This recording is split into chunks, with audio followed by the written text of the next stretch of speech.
Hey sis, hey.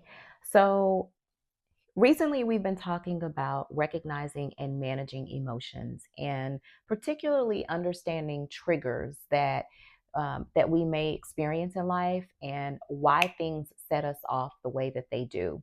But I have an activity that I want for you to do. I'm sharing it with you. Do it in your spare time. And it's really called trigger mapping, right?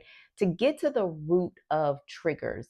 Triggers are things that set us off. Oftentimes, they are the manifestation of something that's deeper, and the deeper thing is the root of the thing. And oftentimes, we overlook the roots. So this exercise is going to help you get to the root of your triggers. So what I want you to do is I want you to identify a recent trigger and write it down. And I'm going to walk through this exercise with you. This is a real life exercise, so don't judge me, don't judge my penmanship, but this is just sharing with you how I've walked through this exercise. So, writing down a recent trigger that happened in the center of your page. For me, it was my daughter often responding to me with attitude, and this is real, okay? And once you write down that recent trigger, I want you to explore the surface level responses to to that thing that happened to you. For me, the surface level responses, is anger, sometimes frustration, and yeah, sometimes I even feel unappreciated, right? Sometimes I just feel, I'm just gonna let that slide.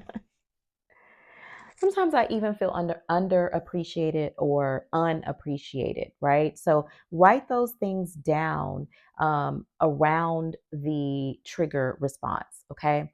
And then I want you to ask yourself, why do I have this feeling? For me, it was I felt frustrated because I feel like her attitude is a sign of ungratefulness sometimes. I feel like she can be ungrateful towards me. And so that is why I sometimes feel frustrated or sometimes have this feeling of anger or unappreciation. Okay, so write that down.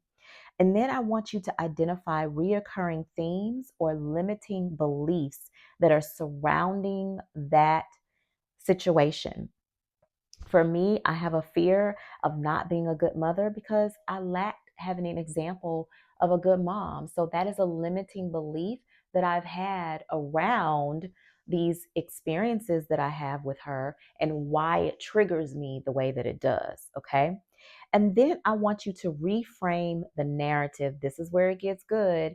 Reframing the narrative and outline in bold on your paper what the new thought or mindset shift needs to be around that limited belief. For me, it is I am a great mother despite what I did not have because I do the very best that I can with what I have and I continue to show up.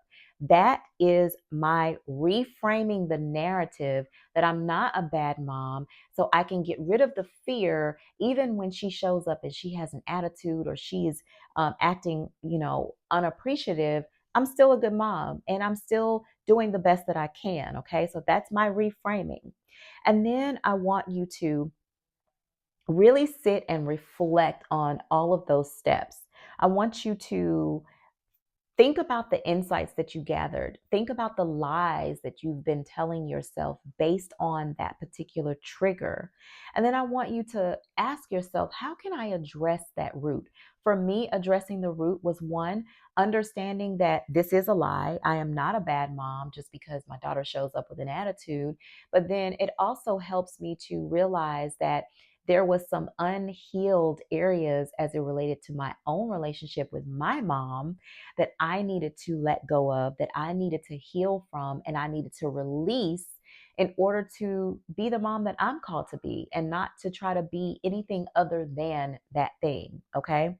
And then what actions will you take next time? Now, let me be very frank. You're not going to be perfect. You're not always going to get it right the first time.